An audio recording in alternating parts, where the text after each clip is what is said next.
Hello there, welcome to this edition of Global Business Africa. In the course of the hour, we'll run through all the business stories you need to know about from right across the continent. But let's start with a run through the markets for you, put these numbers in perspective. The bourse in Nairobi fell yet again today, down about 0.5% to 28.58. It's down almost 0.9% so far this year, keeping up a trend we've seen since it hit its 2019 high so far.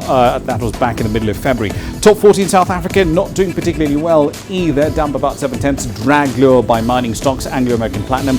Bank stocks also not doing particularly well. Nigeria closed high, but only just. In fact, at today's levels, it's 4.8% lower so far this year. It's the worst performer among the markets we track. Here's what's coming tonight.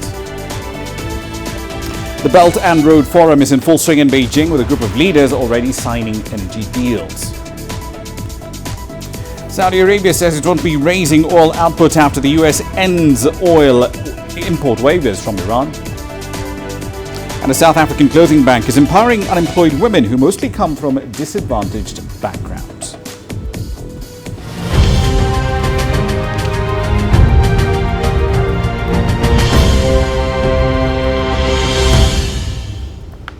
All that and more is in the pipeline. But let's start, of course, with the Belt and Road Forum. China's head of state, Xi Jinping, has met the Kenyan president, Uhuru Kenyatta, at the opening session of the second Belt and Road Forum in Beijing. President Xi noted that he has met President Kenyatta 3 times in less than a year, effectively reflecting the strategic relationship, he says, between the two countries. He also pointed out that China wants to strengthen cooperation with Kenya on important projects and to encourage a lot more Chinese companies to invest in the East African economy.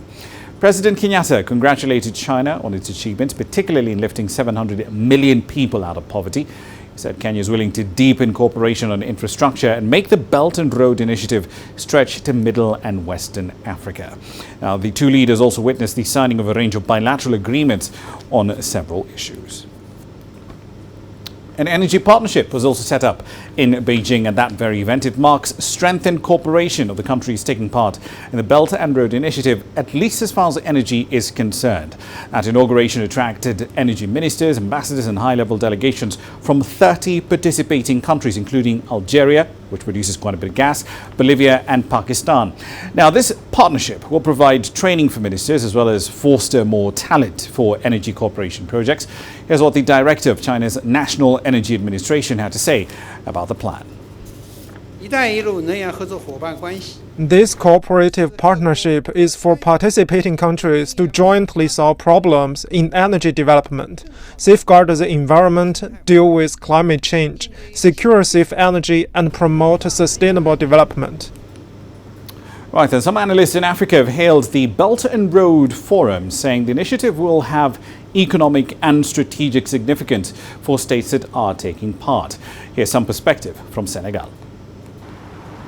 Africa is seeing opportunities flowing from China's Belt and Road Initiative. The theme of the current ongoing forum is to build one belt, one road, and create a better future. A statement analysts feel resonates well with China's commitment of promoting multilateralism and global cooperation. The number of participating countries in the Belt and Road Initiative is growing because at the beginning there were only 6 countries and later it grew to more than 80. Today there are hundreds of countries involved. In particular, the forum is held in the context of 2 opposing economic ideologies, namely multilateralism and isolationism, that we will talk about. The Senegalese scholar sees economic growth in his country under the initiative. Senegal is the first West African country to sign the One Belt, One Road cooperation document with China.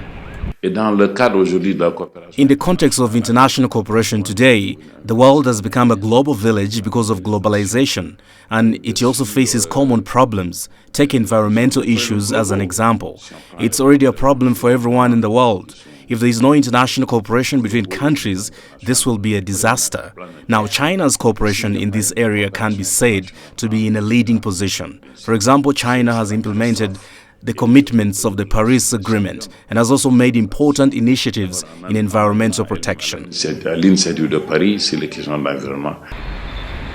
Senegalese scholar sees a bright future for his country under the initiative. I believe that the Senegal Emergent Plan will find an opportunity in signing the Belt and Road Cooperation document, and Senegal can become an emerging country by 2035. Belt, bien sûr, pour d'ici 2035. The Belt and Road Initiative seeks a win-win development cooperation among participating states. Chom Hono, CGTN. Let's focus on South Africa now. It intends to cancel the registration of the Association of Mine Workers and Construction Union, better known as AMCU, because apparently it's not been operating according to the Labour Relations Act. The government over there argues that the trade union has ceased to function in terms of its constitution, and the trade union is not a genuine trade union, at least not as far as the Act is concerned. AMCU is one of the largest single trade unions in South Africa's mining sector. It has thousands of members, about 250,000, at gold and platinum mines operated by companies including Sibanye-Stillwater and Lonmin. Now, the union is known for its uncompromising stance after leading a bruising strike in the platinum sector. Last week, in fact, it ended a 5-month walkout that cost Sibanye-Stillwater more than $100 million in lost revenue.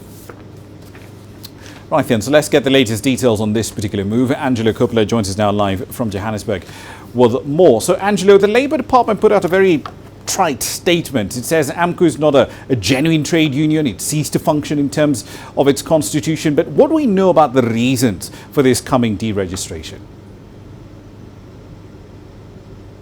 Well, that's the strange part of this whole statement that was put out, or in fact Government Gazette that was issued yesterday. No reasons have been provided to explain the cryptic note that was made about not being operating as a trade union. The registrar is probably anticipating an appeal and will probably furnish reasons or the explanation for why he's made that gazetted commentary. An analyst suggests that the otherwise lenient registrar's behavior is simply out of sync. Historically, all a union had to do was to submit details of its membership numbers. Here, as you said, that claimed figure is 250,000 people, and also provide its financials, or its most recent financials, to keep the registration active. In fact, Joseph Matunjwa has made this point every time that he was asked by us about the union registration, that he had 3 years in which to get his administrative house in order. He's maintained this over the last 3 to 4 years. In fact, it now seems that he's been skirting or sailing quite close to the wind, maybe closer than he thought, Raman. Indeed. So let's assume, just for argument's sake, because this, as I understand it, is a long process.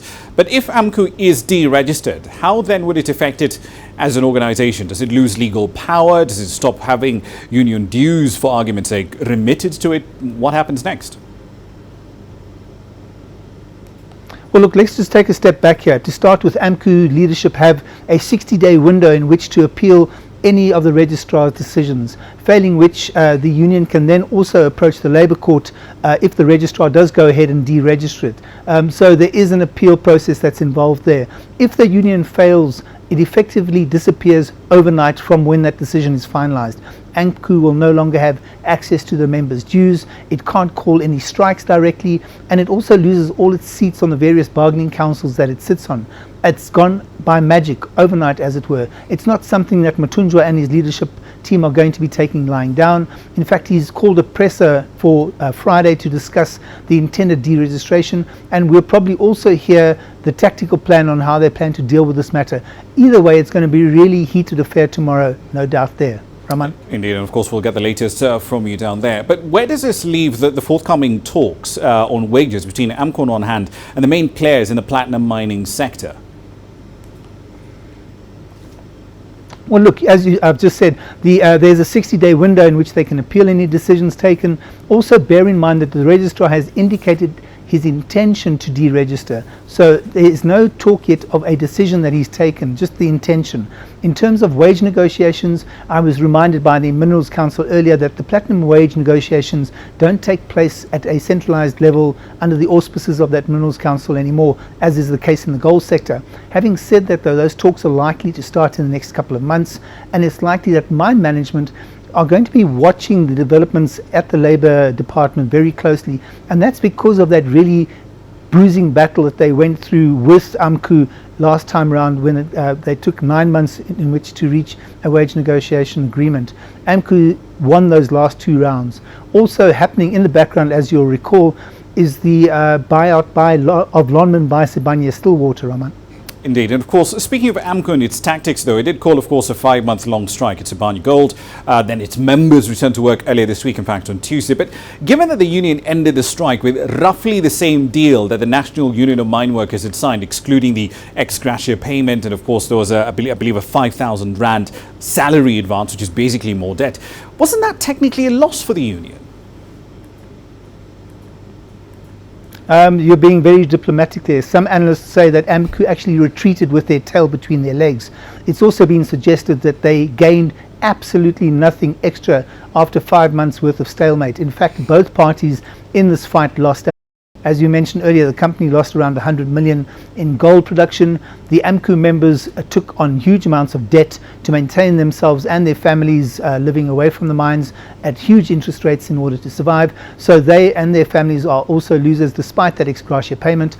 It also appears as if AMCU have come out of this particular fight weaker than when they entered the strike in November. Of course, it's very likely that AMCU leadership will dispute this tomorrow at that presser we were talking about.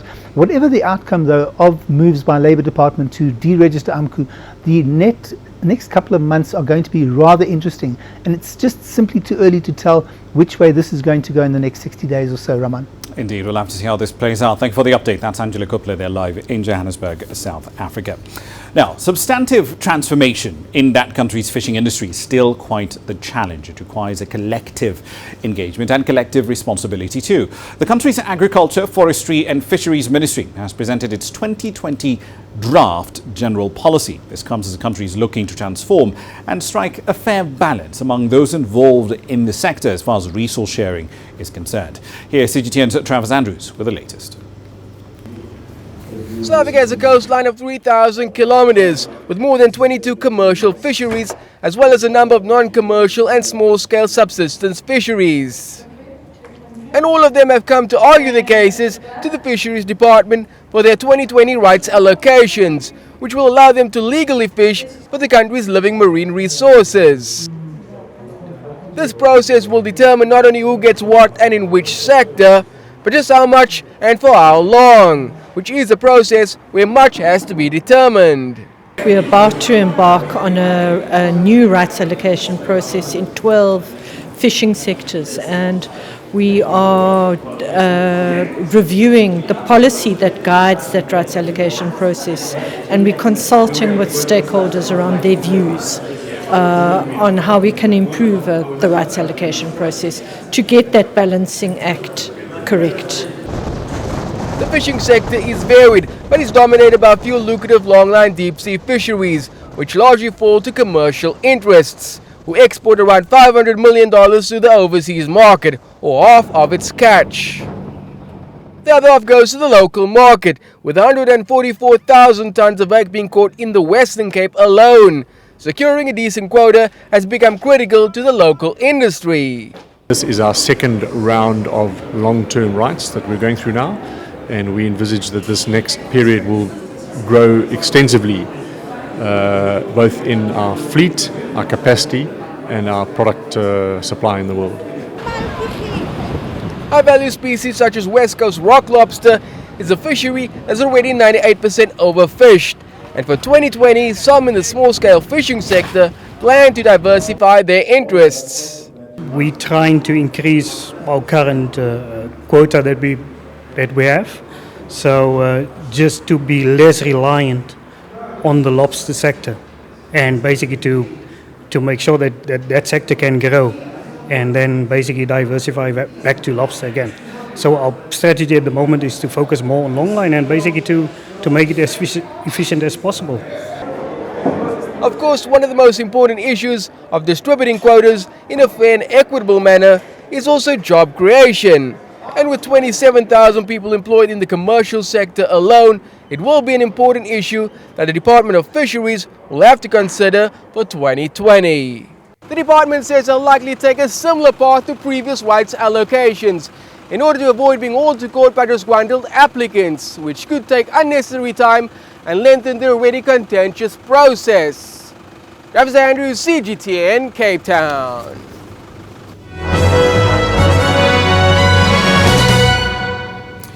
All right, then a quick run through some company news. Let's start in mining, and there's a lot of it in this segment. Acacia Mining swung into a loss in the first quarter of the year as revenue declined by 12% amid lower sales and falling gold prices.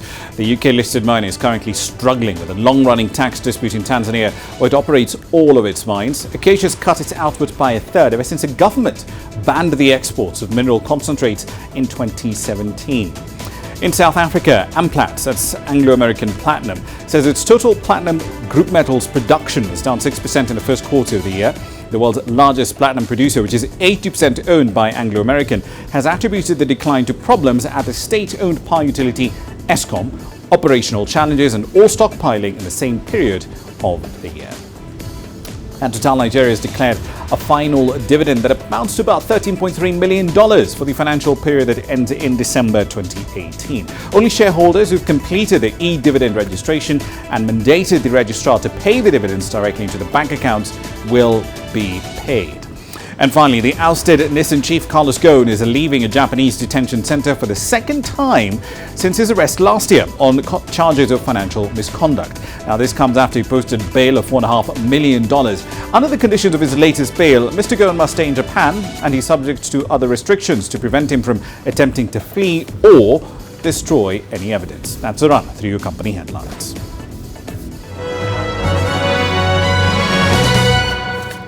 You're watching Global Business Africa. We're 15 minutes into the hour. Here's what's coming up next.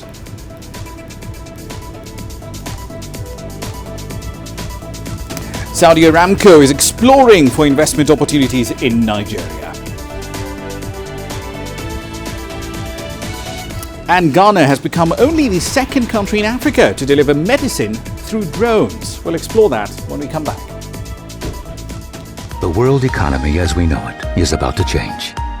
Global business reports highlight emerging markets, developing countries, and dynamic sectors worldwide. We feature top analysts and newsmakers to provide perspectives on every facet of business. From an on-the-ground perspective, we provide you with balanced and objective assessments. Fast, sharp, and insightful. Global Business. Only on CGTN. On May 8th, 27 million South Africans go to the polls. Africa's most industrialized nation is just emerging from recession and still faces enormous economic challenges. Join us on Global Business Africa for a week of in-depth coverage and analysis on the state of the country's economy. A different perspective of events shaping South Africa.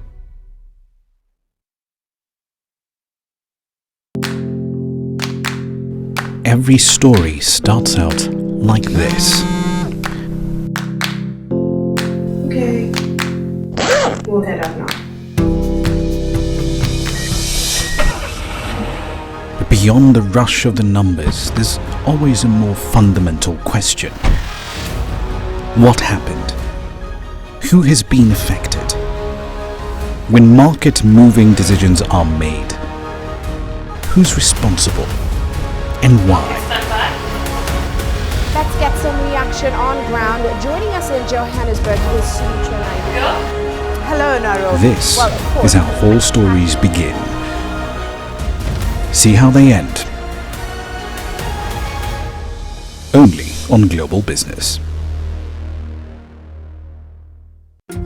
Africa is the nexus of enterprise, and Global Business will tell you why it matters. From the mega investment projects to multi-billion-dollar mergers and acquisitions. Africa today collects, just in terms of revenues from taxes alone, $545 billion a year. If you take 10% of that and you devote it to the energy sector, problem solved.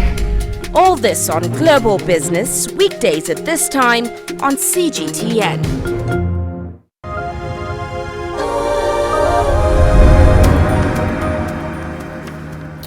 Welcome back. The Nigerian oil minister, Emmanuel Ibe Kachiku, and the president of Saudi Aramco, the most profitable company on the planet, have discussed investment opportunities. Although it's one of Africa's, or rather it is Africa's biggest single crude oil producer, Nigeria currently imports the bulk of the fuel consumed in the country, with the nation's 4 refineries operating well below the installed capacity for many years.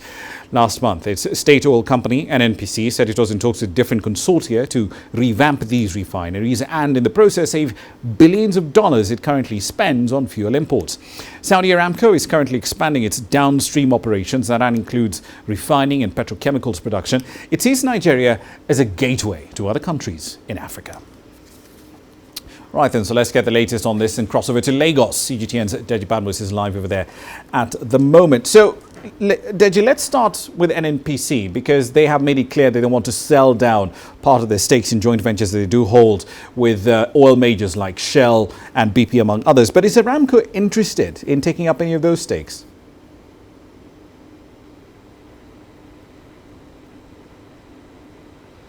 Well, Ramah, what we know is that the discussion that Nigeria had, actually, the discussion that the Minister of State for Petroleum, Ibe Kachukwu, had with the head of Aramco was basically centered on Saudi Arabia investing in the midstream and main downstream sector. So the offshore, I'm not very sure they talked about that.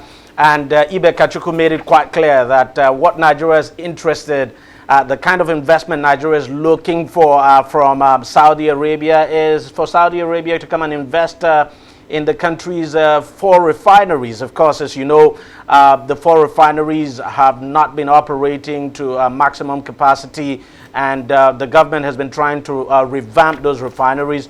So he says, Ibe Kachukwu said, you know, that what Nigeria wants is for Saudi Arabia to come invest basically in those refineries and possibly invest in Nigeria's liquefied natural gas, as well as do some kind of trade deals with Nigeria, you know, sort of send refined petrol products to Nigeria, and in return Nigeria could send crude oil to Saudi Arabia. I mean, what is known as the that's direct sale, direct purchase model that Nigeria uses to import refined petrol into the country. So I don't think this is going as far as the offshore. Right, but then again, the question then does become, because a lot of people have been trying to revive those refineries in Nigeria for quite a while. As you pointed out, the ministry is talking to a range of consortia about reviving them. So from Saudi Aramco's perspective, why would they want to invest in these assets? What's so unique? What unique value proposition, rather, are they bringing to the table?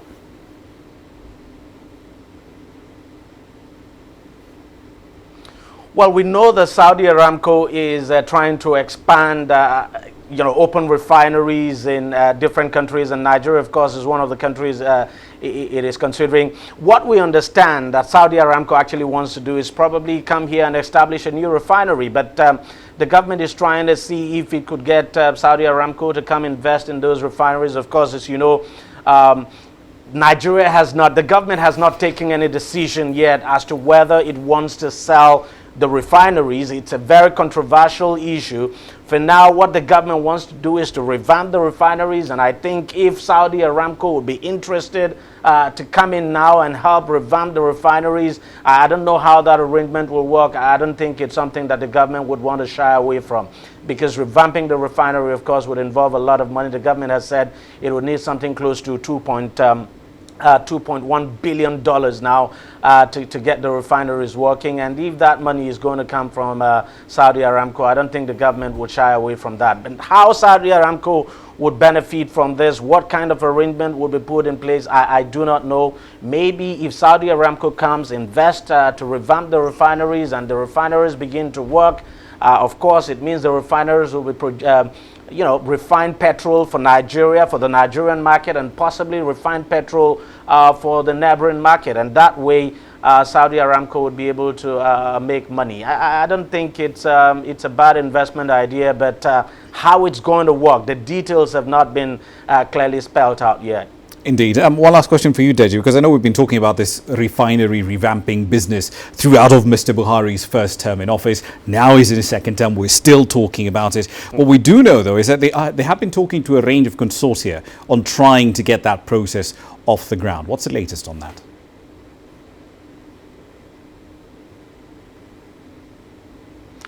well, to be candid, Ramah, look, we've been talking about the revamping of these refineries even before the Buhari government came. In fact, the issue of the revamping of the refinery has been on for over 10 years, if not more than that, for about 16 years, in fact. And it's a perennial problem. Why we've not been able to fix the refineries, it beats everyone's imagination. Now, in terms of the consortia, well, the government has basically, I don't think there's been any conclusion to it yet. For instance, we've not been told which companies or which firms are interested, which consortium has actually indicated interest. I think the process is still on. When that is concluded and there's a clarity, then I think the government would open up on this. But look, Ramah, I don't expect this to be a very easy one. As I said, for over 16 years, we've been trying to revamp the refinery. We've been trying to get people to come invest. At some point, those refineries were actually sold to Dangote.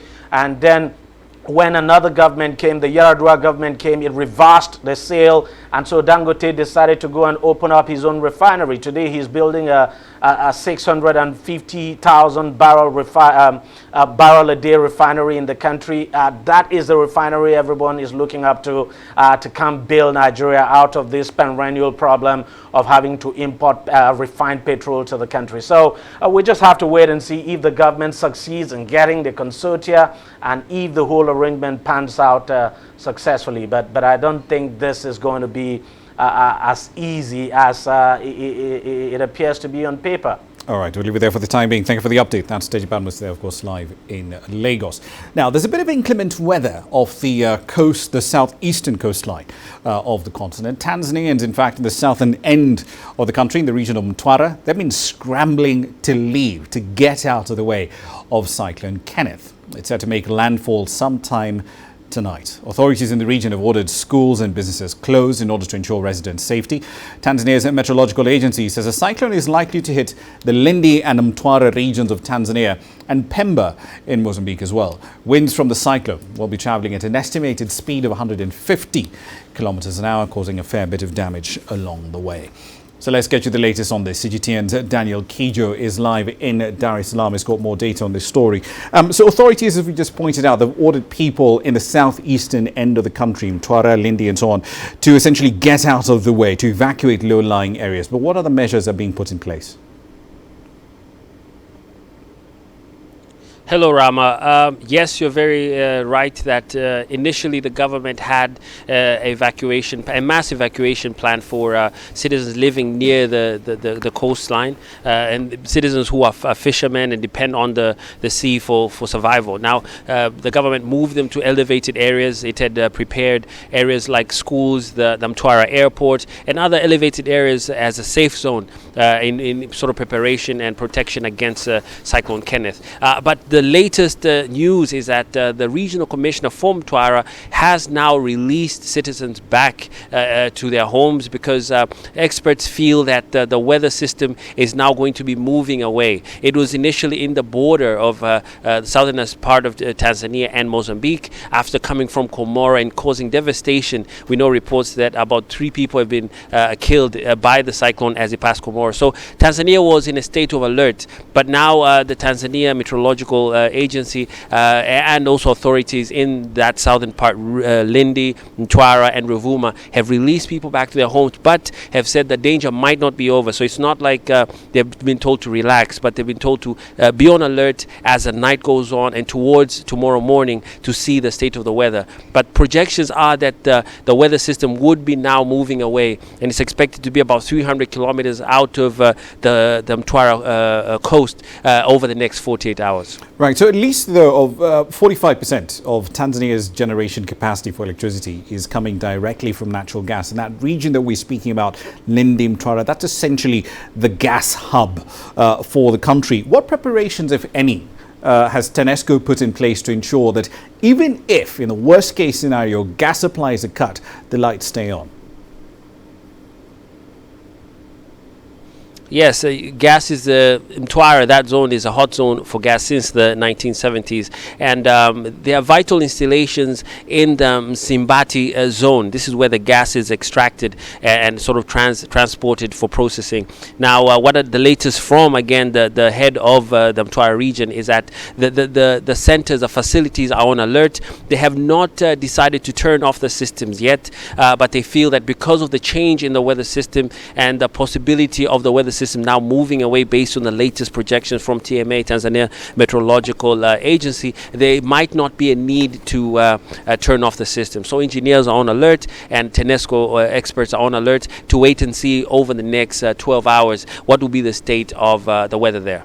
Right, so walk us through the contingency planning here. How much damage do the authorities expect this Cyclone Kenneth, to inflict on Tanzania, given the fact that it's now curving away, as you say, from the Tanzanian coastline? Looking at the latest pictures from its path coming to the border of Mozambique and Tanzania when it passed Komoro, it's almost a big relief for people in Tanzania to hear that the devastation that was previously expected because of what we saw from Komoro might have been avoided.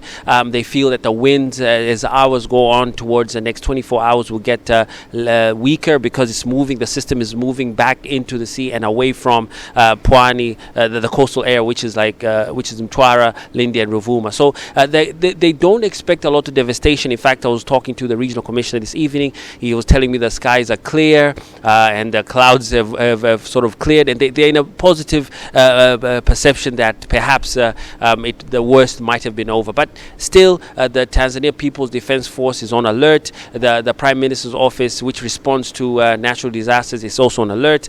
We know that the Red Crosses also have stations there. So they're prepared in case things turn and the weather system causes damage to be able to handle the situation. Well, I can certainly tell you exactly why the skies are clear on your side of the world. They came all the way to Nairobi, and now we're seeing quite a bit of rain. Thank you for the update. That's Daniel Kijo there live in Dar es Salaam, Tanzania.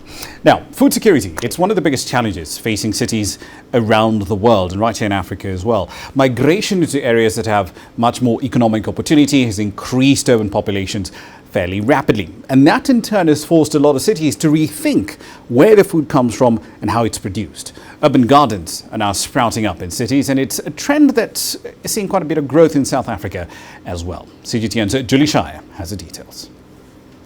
City farmers in South Africa are getting their hands dirty as demand for food grows. Urban farms are cheaper to start and don't need much land. Vegetables are grown using methods such as hydroponics, a soilless water solution. So in my case, for example, I have a 350 square meter rooftop where I can generate about 15,000 plants out of that. The emergence of urban farming will reduce the cost of food for the majority of people in cities. Most of the food that's grown in the city will not have to be, we don't have to consider transport costs, we don't have to consider refrigeration costs. Farmers, scientists and academics gathered at a conference held by the University of Johannesburg to explore opportunities created by urban farming. The amount of food doesn't affect food security. There's more than enough food to eat in the world and in South Africa for everyone. It is rather how the food moves from where it's produced to people, and that is through the market. So the only way to increase food security is to increase the benefits we get through market participation. There are more jobs also in the value chain. Once people have harvested, if you're selling your food to the street vendors who are sitting, and selling on the pavements and so on, you're creating jobs through that as well. Rooftops and small spaces in cities and in townships all over South Africa are being transformed into veggie gardens. It provides healthy and fresh alternatives to those living in urban areas. If you would get your crops straight from the garden, you would get the value for your money, the nutrition is in there. You would be living a healthy life, but just not having to spend so much to live a healthy life. Vegetables such as tomatoes, leafy produce and herbs thrive in the city, but it does take technical skill and know-how to adapt to this new type of farming. Julie Shara, CGTN, Johannesburg, South Africa. Mozambique, like many Lusophone countries, has been largely disconnected within the continent. That's mainly due to one simple thing, a language barrier. But a lot of tech entrepreneurs are investing time, energy and cash to boost the region's startup ecosystem.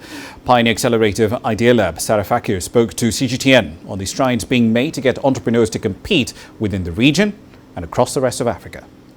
Idea Lab was founded by myself and Tatiana. We got this dream of having an entrepreneurial country because we used to see a lot of opportunities, a lot of needs that could be reached through any other potential idea. And we are in a country where where everything needs to be done. So there is a huge opportunity for entrepreneurs. Things have to be done in a different way, so where innovation is coming from. And the space of technology gave us a huge space to grow and improve and bring better solutions. So both are interconnected, but also bringing the more regular and traditional entrepreneurs and making them understand the importance of technology, for instance, to reach other markets or to use as a tool to improve their own business. So it works in both ways. There is a business environment itself.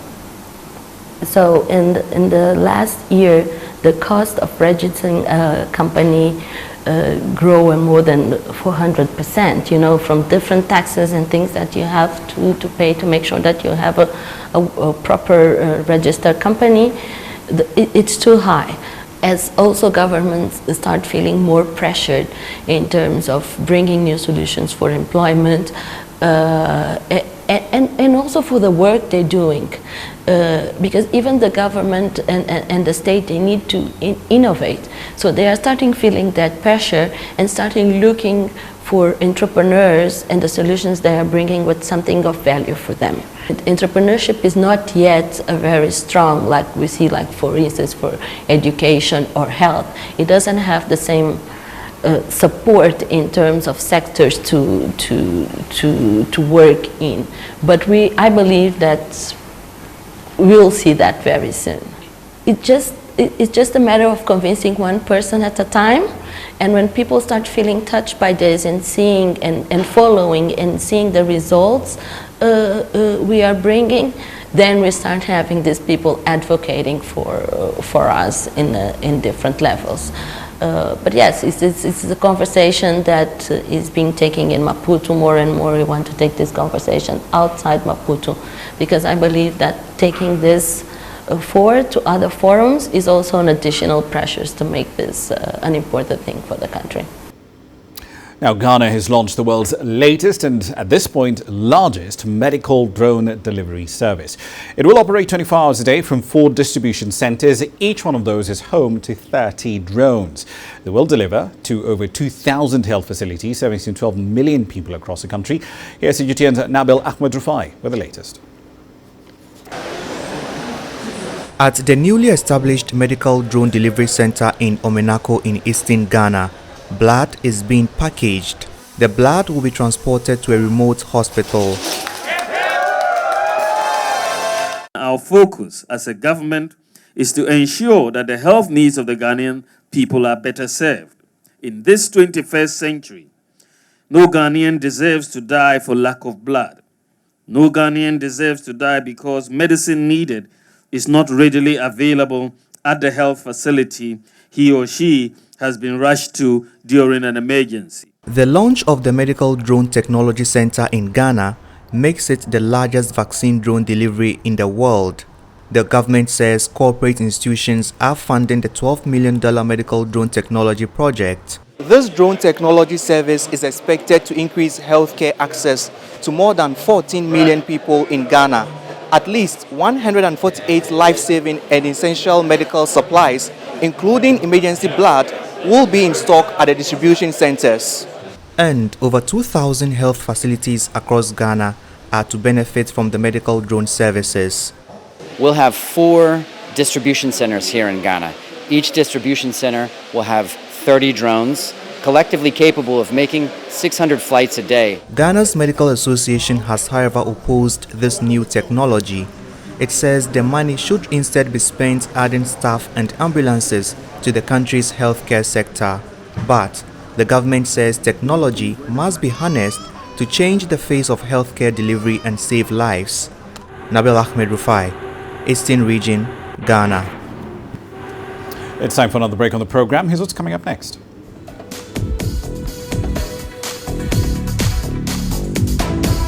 Saudi Arabia will not be raising oil output after the US ends exemptions for oil imports from Iran.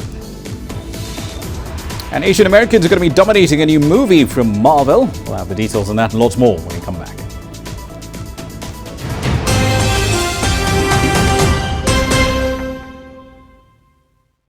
Business in Africa is at a crossroads. We celebrate those who are adopting and thriving despite the challenges, from grassroots to big businesses. Global Business takes you along for the ride as we track the making of a giant. Only on CGTN. 6 years on, what is the state of the Belt and Road? And how is the progress? Where are the challenges? Who is building, connecting, and benefiting? Our global correspondents bring you personal insights, live business reports, interviews with the major players, investigation and analysis. For comprehensive coverage of the Belt and Road Forum, stay tuned to CGTN.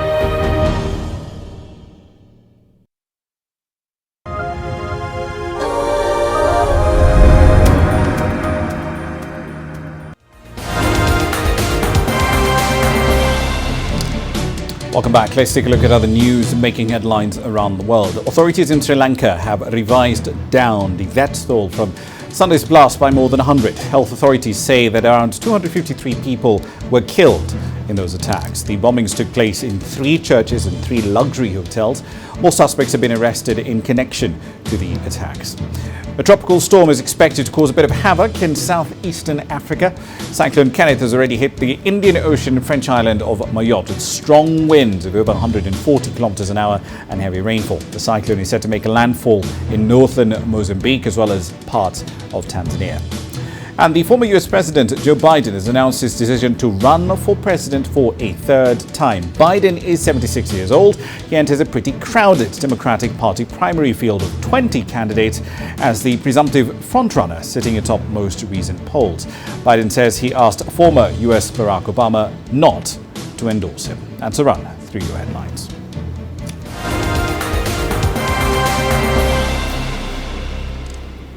Saudi Arabia's energy minister says there is no need to raise oil output after the US ends waivers granted to countries that import crude oil from Iran. Now, he adds that it was guided by oil market fundamentals, not prices, and that the world's top oil exporter remained focused on balancing the global oil markets. The kingdom's exports in April will be below 7 million barrels of crude a day. Production is just under 10 million barrels of crude a day. Oil prices rallied to the highest level since November after Washington announced it would not extend the import waivers. This resulted in pressure for importers to bail out on acquiring oil from Tehran and further tightening global oil supply. Let's jump into the world of movies now. Marvel is to release its first predominantly Asian superhero film. Shang-Chi will be based on the comic character of the exact same name. An Asian actor will have the lead role, and the studio is hiring Asian Americans to produce it. CGTN's Phil Lavelle filed this report from Los Angeles.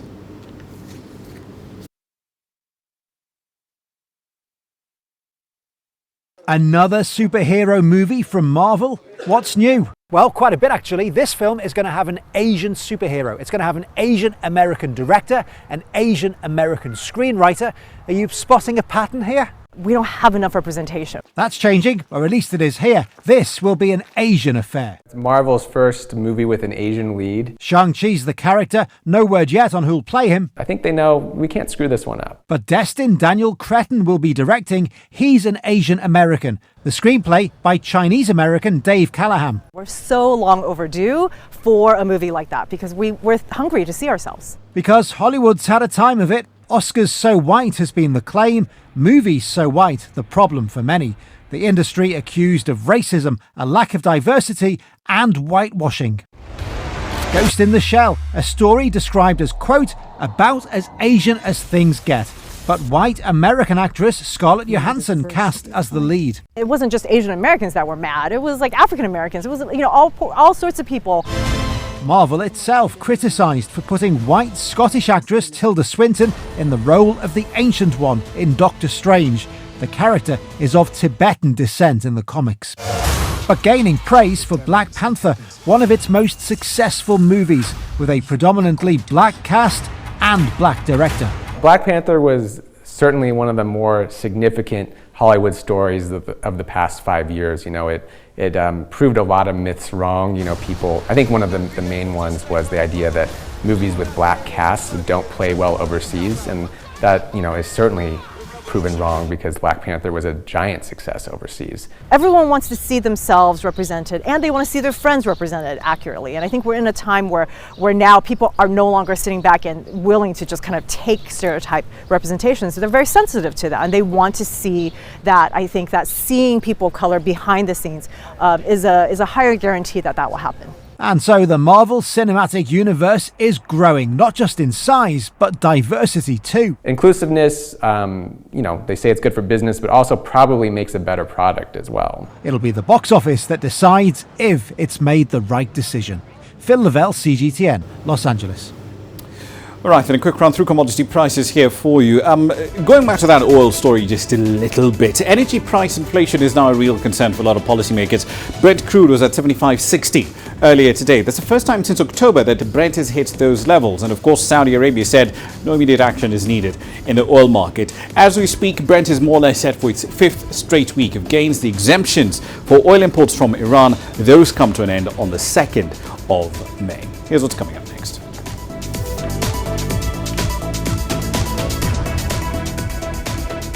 We're bringing you the story of a clothing bank that empowers unemployed women in South Africa. We'll also show you how the country's growing ties in agriculture with the world's second largest economy. Images may appear to be identical, but looks can be deceiving. The difference is not always obvious. It has to be discovered. There are always different sides to a story. We put the focus on the details. To see more, to understand better. CGTN. See the difference. The greatest journeys. The greatest sights. The greatest adventures. Here in Qanater, this weir allows the locals to walk on water. We're far more than just TV news. We're your passport to the wonders of Africa. To bring you stories of struggle, survival, and hope.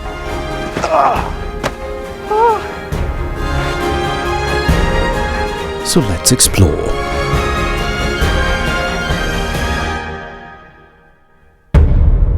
CGTN. See the difference. You don't find the stories of North Africa by sitting on the sidelines.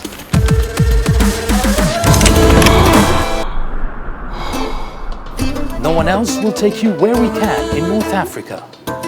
And no one else will show you what it's all about. CGTN. See the difference.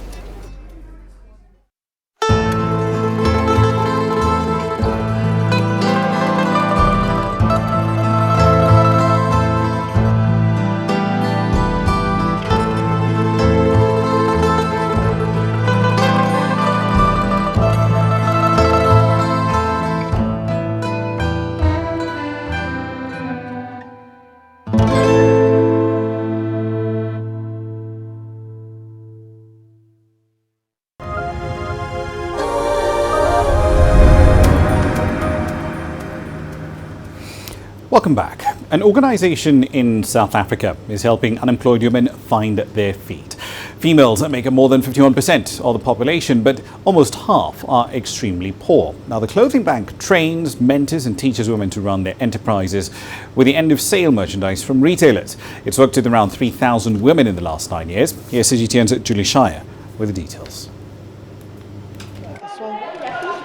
Very nice. Tracy Gilmore and her partner started the clothing bank back in 2010 with just 10 women and an idea to empower females who could not find stable jobs. We realized that there was this huge amount of excess stock within the retail supply chain, and we decided to try and use the stock as a tool to teach unemployed women how to run businesses, and also as an income generation tool. The clothing bank has become a source of income and inspiration for thousands of women in South Africa's townships. Many come here in desperation, believe the program confident and in charge of their own businesses. I was not working. I was a stay-home mom with one child and 8 other siblings, which is my sister's children, my sisters who passed on 2011. So they took me to counseling, took me through classes where I learned how to run my own business. So I don't want to lie, after a 2-year full that I was here, I learned a lot. I'm so proud of me because you know what, when you've got nothing, everyone, you don't have that dignity.